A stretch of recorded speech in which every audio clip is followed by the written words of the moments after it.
एक लड़की पेशाब कर रही थी, लेकिन उसे अजीब लगा कि थोड़ी देर के बाद वहां से कोई अजीब चीज रस रहा होता है। उसका बॉयफ्रेंड दौड़ कर आता है, एक बूंद चखता है और खुशी से कहता है, ये तो शहद है।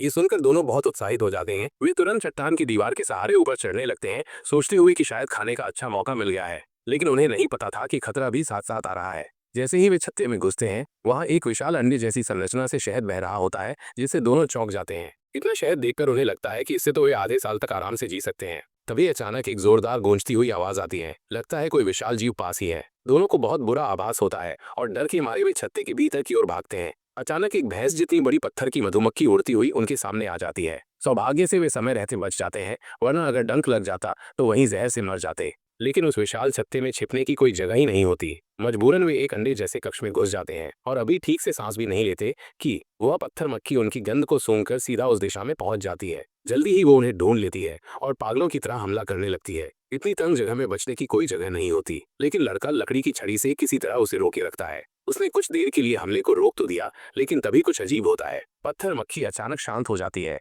जिससे दोनों और ज्यादा डर जाते हैं। उन्हें समझ आ जाता है कि वो कोई चाल चल रही है। और फिर वही होता है, पत्थर मक्खी एक मोटा चिपचिपा पदार्थ बाहर निकालकर धीरे धीरे बाहर का रास्ता बंद करने लगती है। अगर उन्होंने जल्दी कुछ नहीं किया तो वे वहीं हमेशा के लिए फंस जाएंगे। दोनों पूरी तरह निराश हो जाते हैं, लेकिन लड़के के दिमाग में एक तरकीब आती है। वो अपनी गर्लफ्रेंड से कहता है कि सारे सूखे पत्ते और लकड़ियां इकट्ठा करो। फिर वे सब उस अंडे जैसी दीवार के पास जमा कर देते हैं और आग लगा देते हैं। आग तेजी से फैलती है और अंडे की दीवार धीरे धीरे पिघलने लगती है। वहां एक बड़ा सा छेद बन जाता है। लेकिन तभी बाकी पत्थर मक्खियां लौट आती है। वे तो सोच रही थीं कि स्वादिष्ट भोजन मिलेगा, लेकिन तब तक दोनों उस छेद से बाहर निकल जाते हैं। आखिरकार वे जिंदा बच निकलते हैं।